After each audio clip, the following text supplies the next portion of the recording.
Good morning बच्चों। फिर से और एक बार स्वागत है पैसे मेरा channel the accountancy guru and commerce course. और मैं हूं कौन? डे the navigator of your commerce career. तो बच्चों, आज हम लोग बीएसटी जो सजेशन दे रहे थे 90% आने वाला क्वेश्चन एंड आंसर क्वेश्चन, इसके फाइनल एपिसोड में हम तुमको कुछ केस स्टडी के बारे में बताना चाहते हैं।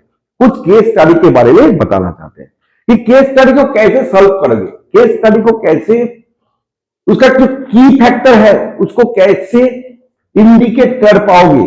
अगर केस स्टडी में तुम की फैक्टर को इंडिकेट कर पाओगे ना, तो ये चुटकी भर में आंसर भी तुम्हारा दिमाग में चल जाएगा। क्योंकि केस बेस्ड स्टडी में देखा जाए, ज्यादा से बच्चे जो परेशान है वो है इतना बड़ा सा एक लिटरेचर पढ़ना। अभी पढ़ना है तो पढ़ना है। पहले जब पढ़ोगे केस बेस्ड स्टडी के जो लिटरेचर पढ़ोगे, तो पढ़ते पढ़ते कुछ चीज ध्यान में रखना होगा। देखो बच्चों, अभी तक जितने भी बेस्ड का चैप्टर है मैंने बता दिया। केस स्टडी कहां से आएगा? जरूर आएगा, वहां से ही आएगा, उससे अलावा और किसी चैप्टर से नहीं आ सकते। सॉरी। तो बच्चों, केस बेस्ड स्टडी, इसका की फीचर, जैसे मानो एक केस मैंने बताना चाहता हूं, एक केस बेस्ड स्टडी, जैसे एक कंपनी वाज मैन्युफैक्चरिंग। सुनो ध्यान से, इतना लिखना मेरे लिए मुमकिन नहीं है। अगर मेरे से सुन के कुछ फायदा है तो सुन के शायद मेरे ख्याल से उसके बाद मैं तुमको उसका की फीचर्स क्या है मैं इंडिकेट कर दूंगा, और उसका क्वेश्चन भी क्या होगा मैं यहां दिखाऊंगा। पहले केस बेस्ड स्टडी को सुनो। A company was manufacturing LED bulbs that were in great demand. कोई कंपनी एलईडी बल्ब मैन्युफैक्चरिंग कर रहा है जिसका डिमांड मार्केट में बहुत है। However, the company failed to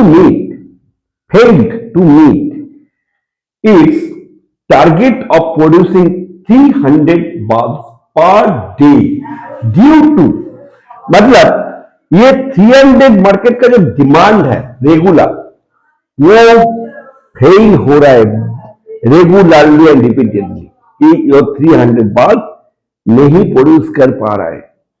due to, किस लिए? Electricity failure and A shortage of workers.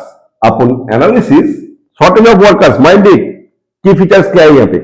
Shortage of workers मतलब क्या है?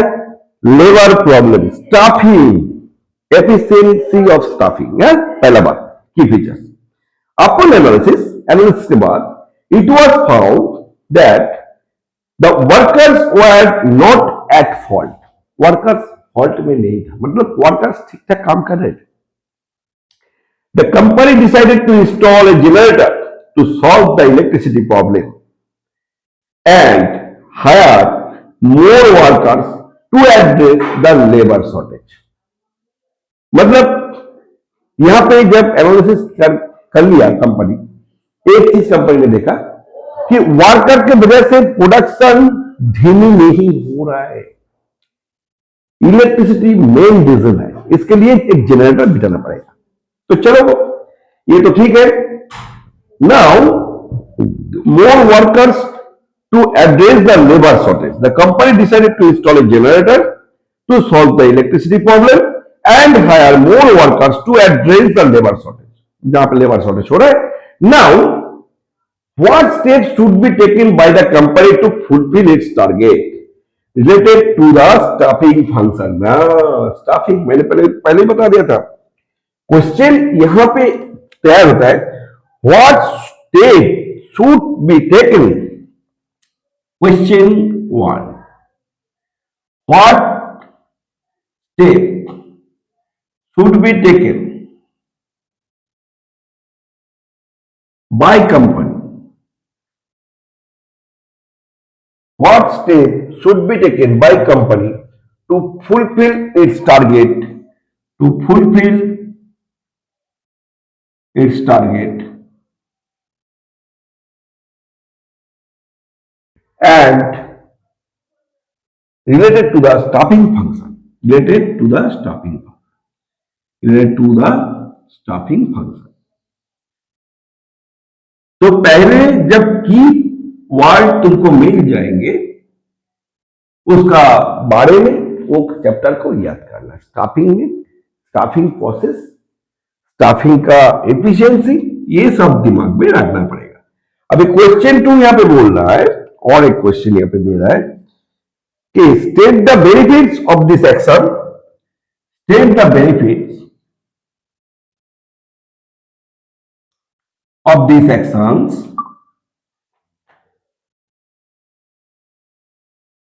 state the benefits of these actions to Moga industries limited.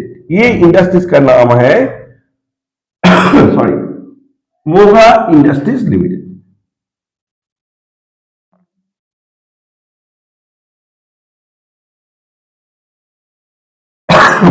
Sorry तो स्टाफिंग फंक्शन यहां पे बहुत इंपॉर्टेंट है, इसके बारे में ऑलरेडी तुम लोग जान गए हो। स्टाफिंग फंक्शन, अरे पहले मैं इसको लिख दूं 90% कॉमन, 90% कॉमन का ये लास्ट एपिसोड है,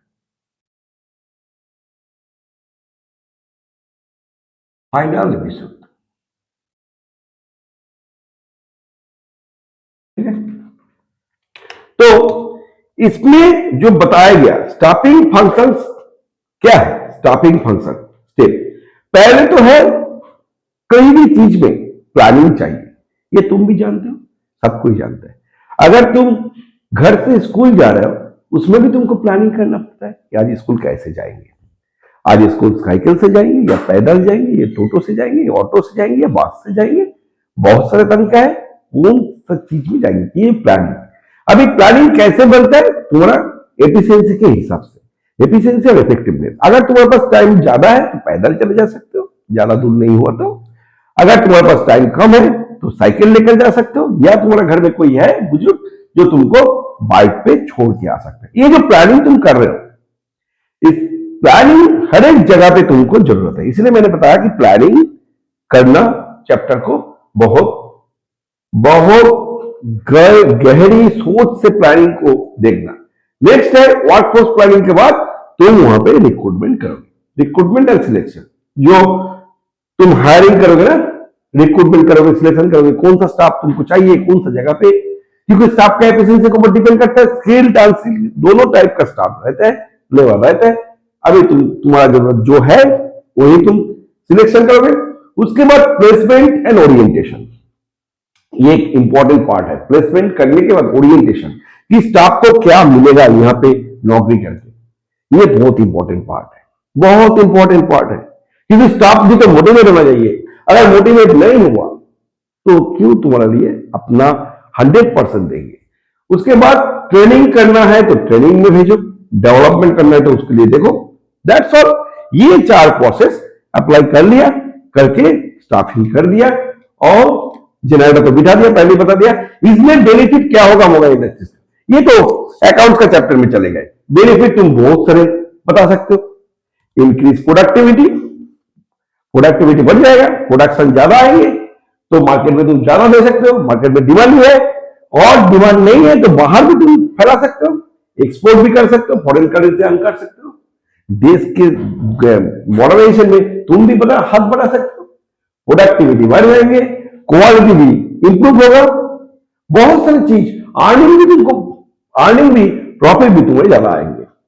तो मेरे बात समझ में आ रहा है, ये एक चीज से मैंने इसको कैसे मिक्स किया। State the benefit of this action to Moga industry, ये किसी जगह पे नहीं लिखा रहेगा, लेकिन ये सिविक सेंस है कि अगर मोगा इंडस्ट्रीज इसको कर लिया कंप्लीट तो कैसे इसको इंप्रूव किया जाएगा।